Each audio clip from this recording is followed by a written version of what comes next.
The topic is, what is Pratyahara?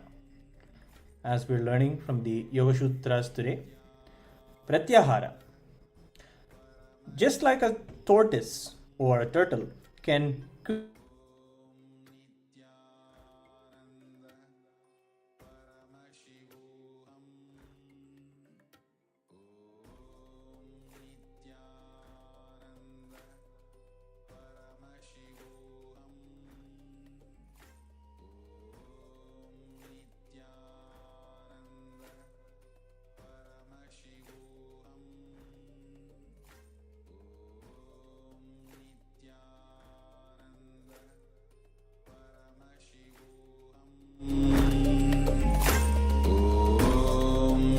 Nithyananda Paramashivoham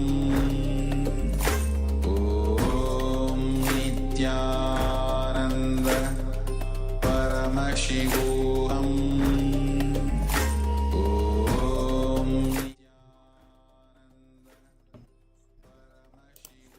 Nithyanandam. We'll continue discussing on the Pratyahara.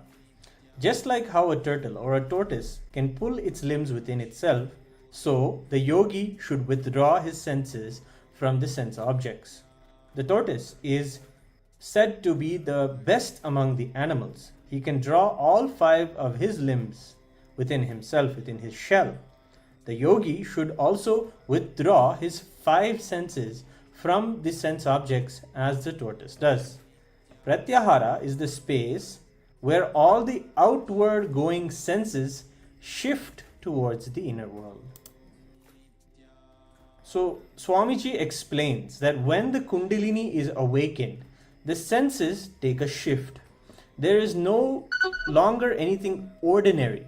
When the Kundalini awakens, when we experience levitation or other power manifestation, they are happening from the space of oneness.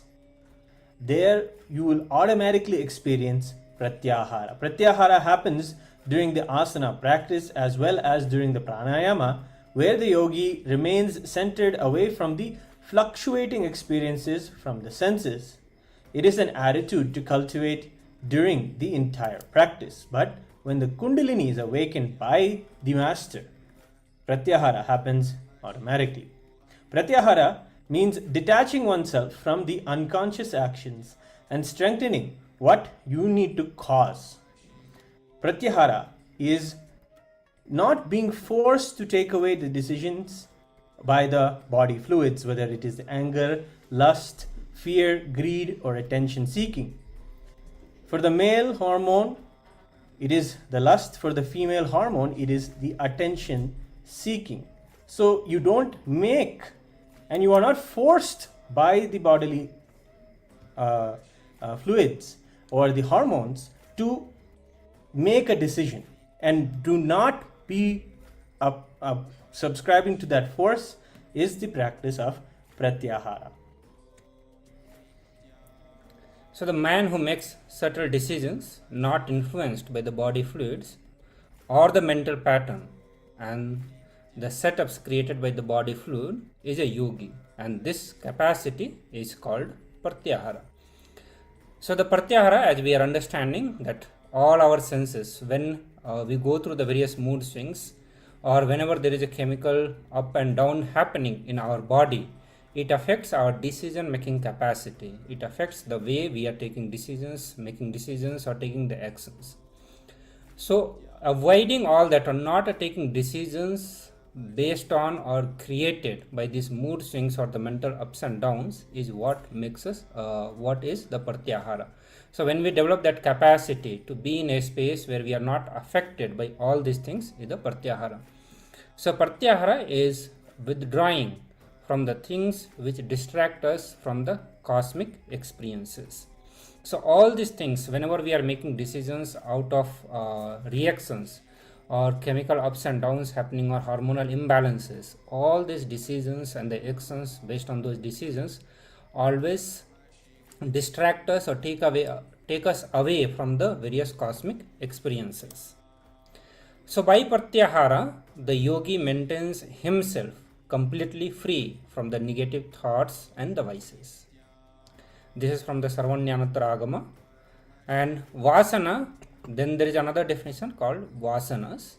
So Vasana means thinking in one direction and acting in the another direction. So one side we are learning the Pratyahara and then comes the Vasana. So whenever our thinking and actions are not aligned, it is because of the Vasana, and that is what Vasana exactly means. So let us listen from Swamiji on the Pratyahara and the Vasanas and how to master our senses.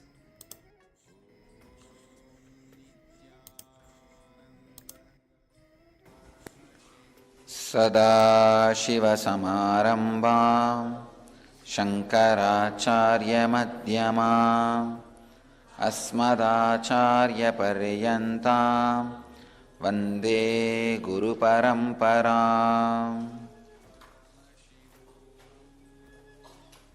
Welcome you all with my love and respects.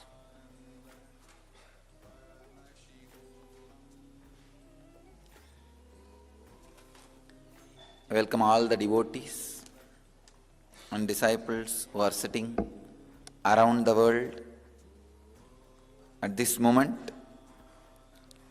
Los Angeles, San Jose, Dallas, Miami, Seattle, Houston,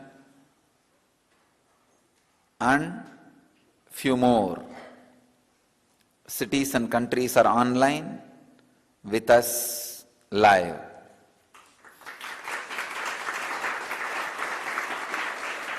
I welcome all of you for today's satsang. So before entering into the satsang, I remind all the devotees and disciples, sit in Padmasana or Vajrasana and Samana Mudra and unclutched mind. Lower body should be in Padmasana or Vajrasana, hands should be in Samana Mudra, mind should be in unclutched mood. So that now you can experience the N experience, N effect, the Kundalini awakening.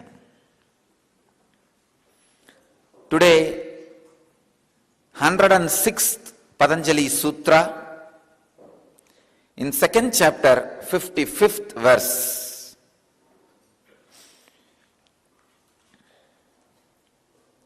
Subject, master your senses.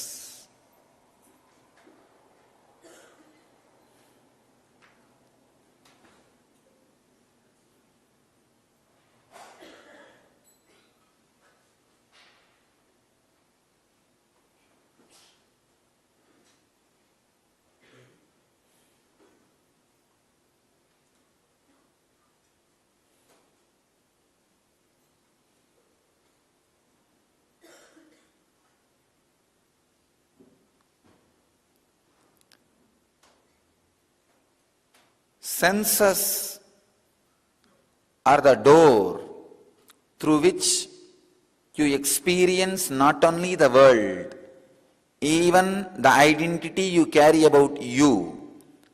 You taste your own identity only through the senses.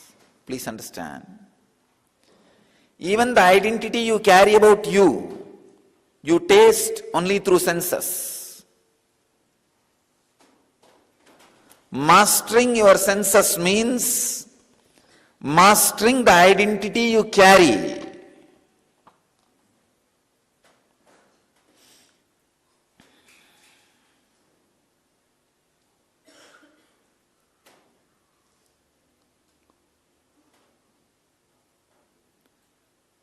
Let's enter into the sutra. Tata parama vasyata indriyanam.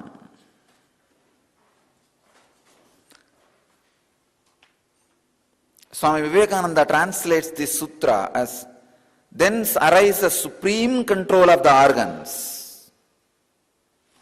Swami Prabhavananda translates as, thence arises complete mastery over the senses. Swami Sachidananda translates as, then follows supreme mastery over the senses. Osho translates as, then comes the complete mastery over all the senses. Tatap paramavashyate intriyanam. I'll translate as,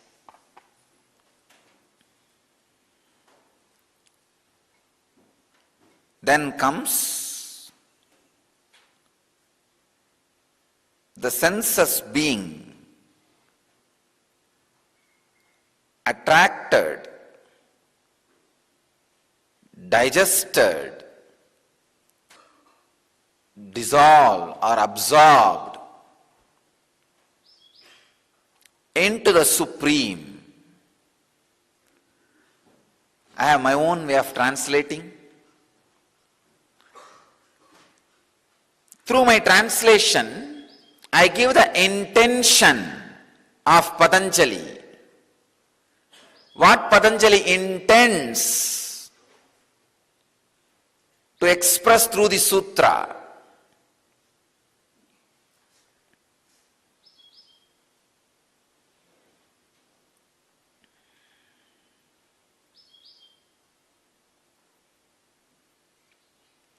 Let me now give the exact truth. By the pratyahara, yesterday Patanjali was talking, the last sutra Patanjali was talking about pratyahara, withdrawing the senses. Now he is talking about the power of mastering the senses. Complete mastery over the senses. Please understand. First truth I wanted all of you to understand is, as you think, you do not experience only outer world through your senses. This is one of the important revelation. In this sutra I wanted you to understand, not only the outer world, even what you think as you in the inner world, you experience through your senses. Please understand. You can see in your life. If you suddenly master one sense, for example, tongue.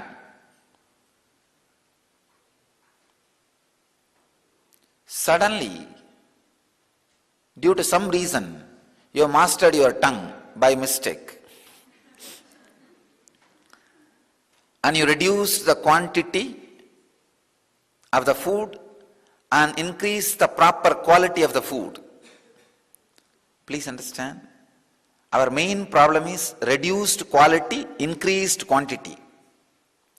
There will not be any quality food. Left and right snacks. It will not have any quality. It may have taste, but it will not have any quality.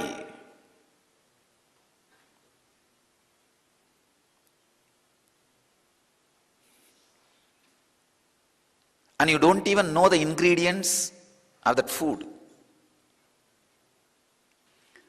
The quality is compromised, but the quantity, you don't know the quantity which goes inside. Oh God. The plates are too small. They carry bags. Huge quantity, but no quality. That is what I call Rajasic food. Food consumed because of your restlessness. When you don't have any other work, come on, let's eat.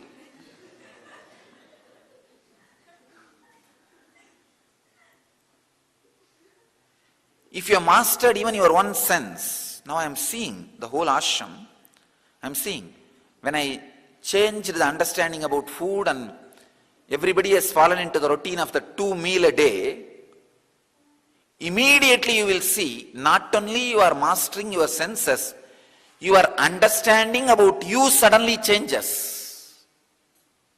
Please understand. If you master even one sense, your understanding about you will change. Oh God. This is the sacred secret behind the sutra. Understand? I am not commenting on the sutras.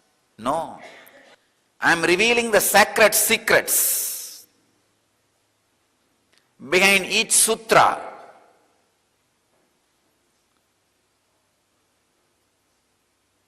The sacred secret. The moment you understand, you start living that sutra. Please understand, that is the main thing. The sacred secret is the key. The moment you understand, you start living. Always you thought mastery over senses is required for the peaceful life in the outer world. That is why at some time, this sense, even if I don't mastery, it's okay, I'll have a peaceful life. And you are caught. Mastery over the senses is not required to have peace in the outer world. It is required to experience you as new you.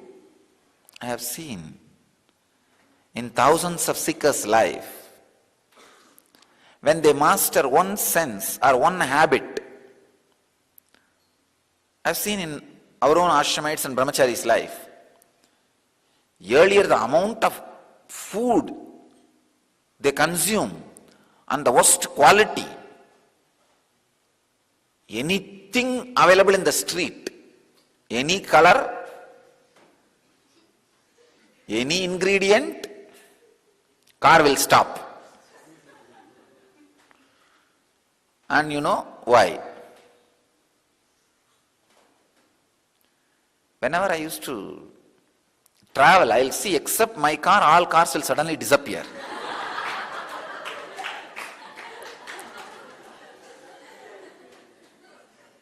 And after a few minutes, suddenly in my car also the backside windows will come down.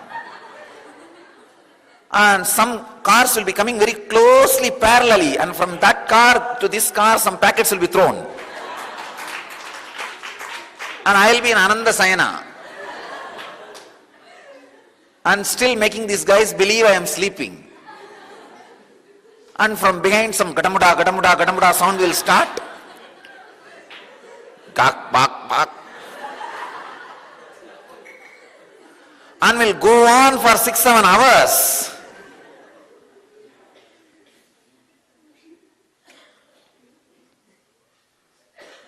If I slowly open my eyes, hey, what happened? The follow-up cars are not there.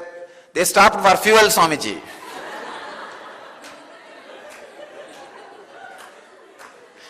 Fuel for who?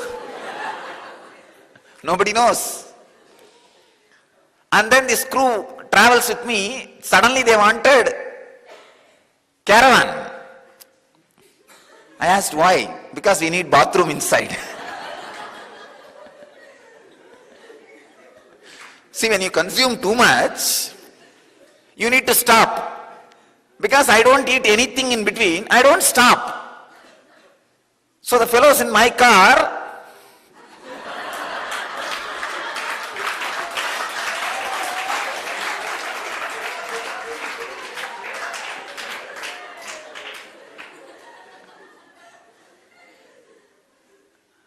and different smells will come from behind.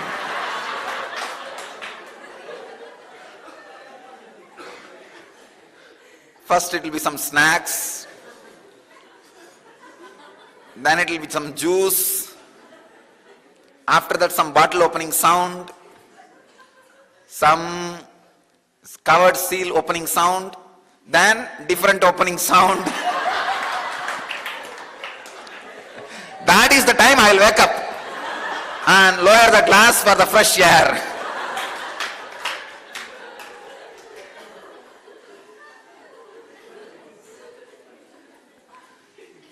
Suddenly, one day I announced, come on, let's all follow the diet of Siddha tradition. Only 2 meals a day. No question of eating outside. No food other than what you eat during the 2 meals. And that also only in the mud plate. The mud plate made out of Ganga mud. When I made all these rules, I saw from that day, These guys have become healthy, and I want all of you to know, whole ashram was suffering with anemia. That's the reason I gave this new diet. Whole ashram was suffering with anemia. And our official doctor wanted bypass surgery for everybody.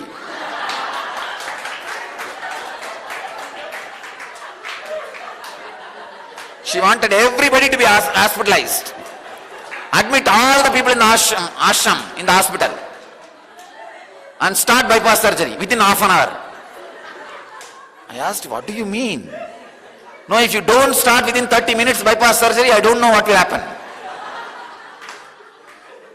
And you need to infuse iron. I thought, iron infusing into the body. Anyhow.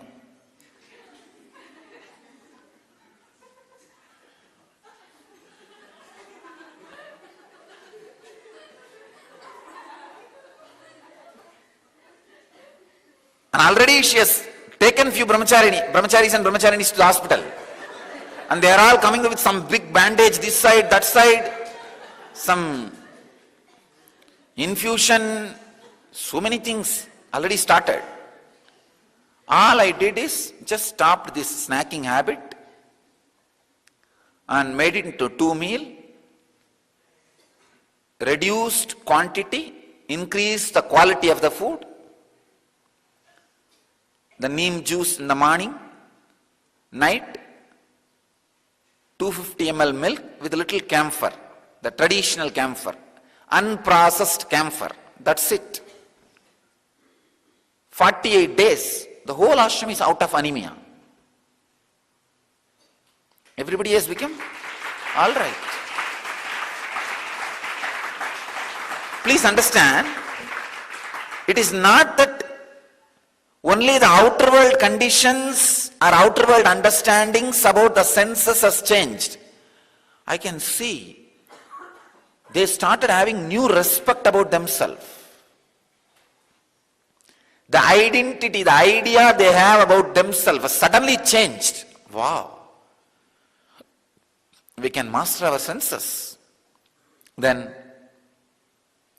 unconscious strength, confidence on their own will, everything has drastically changed. Please understand. Unconscious strength, confidence over their will. I'm really happy that I made this understanding of 2 meals a day, because I know some of the monasteries suffer just because of food. Please understand.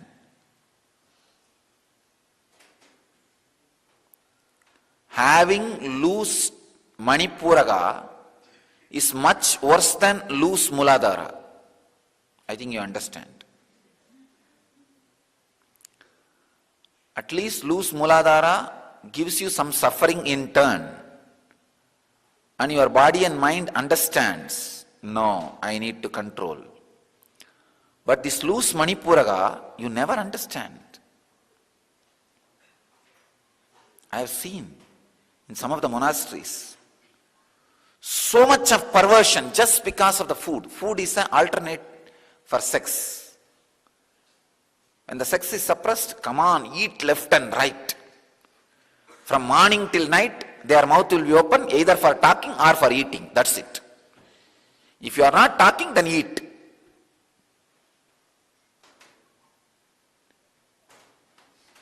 It is very big torture. That's the right word I can say. Understand? Siddhas are shown with big tummy. That is not because of food. It's because of prana. When you just live on prana also, you will have little bigger belly. When you master even one sense, I saw our brahmacharis and brahmacharinis and devotees, when they mastered that one sense, eating 2 meals a day, and no question of snacking here and there, suddenly I saw they their own understanding and idea about their own identity has drastically changed. I tell you, even the great vows like a brahmacharya are controlling particular senses. It's not just mastery over the outer world or mastery over the senses.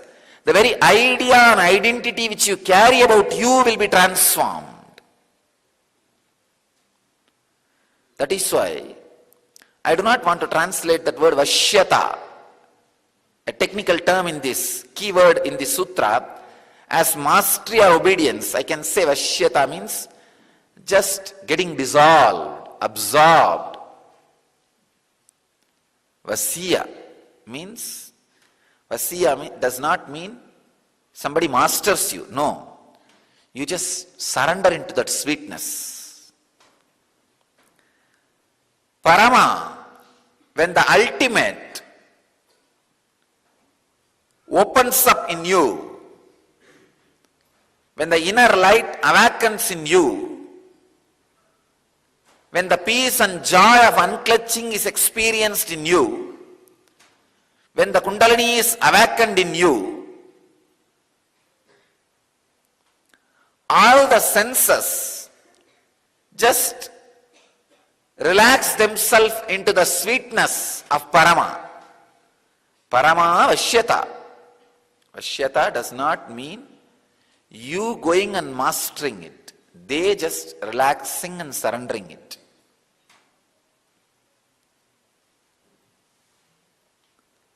Here, Patanjali says, the senses are supposed to relax and surrender into your inner space. The word mastery as an underline of violence and arrogance. So I do not want to use that word mastery. No. I'll better use the word a sweet dissolving. The senses are supposed to sweetly dissolve into your inner space. That is what I call complete mastery over the senses. Viragaha. Raga means attachment. Araga means detachment. Viraga means beyond attachment and detachment.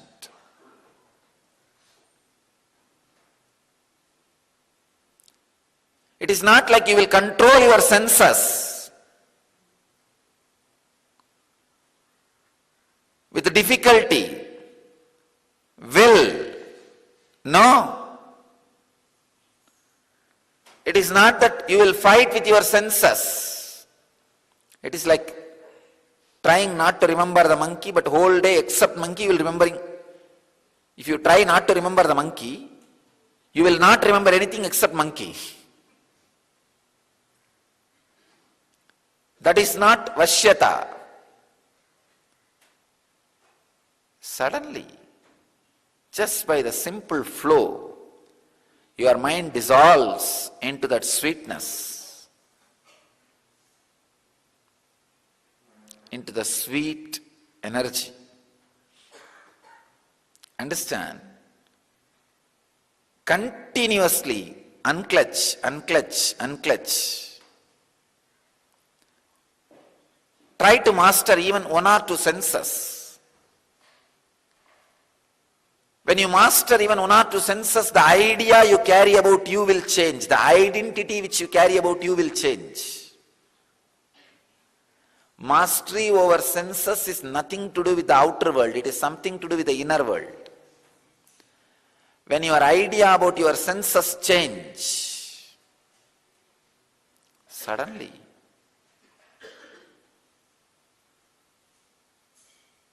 you realize you were always enlightened.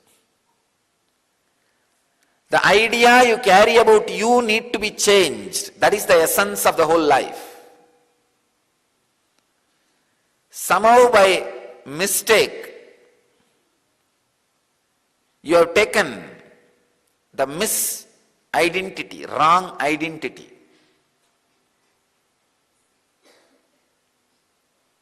You missed and messed. I can say, when you are taking things, if you mess it, it is mistaking. The mistaking, the mess committed in taking is mistaking. When you miss the right thing and take the wrong thing, you created the wrong identity, idea about you.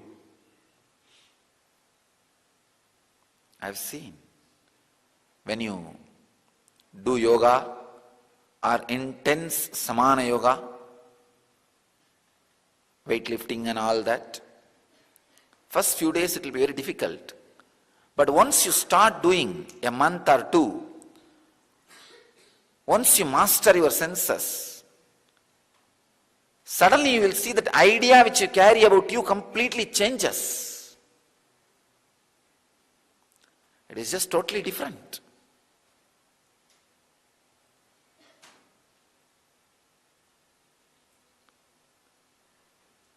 Mastery over senses.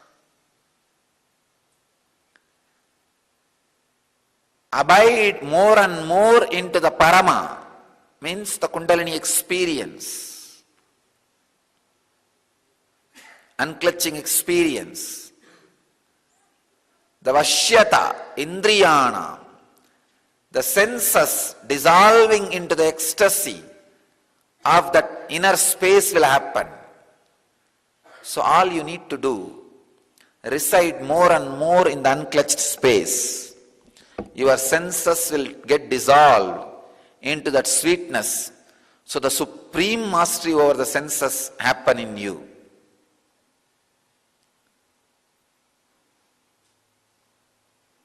Let you all experience the Kundalini awakening, the end effect. Please close your eyes and sit in unclutched mood. Now the experience of Kundalini which happens in you will make your senses surrender into your inner space. Let the Kundalini Shakti intensely be awakened in you all.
Shanti Shanti.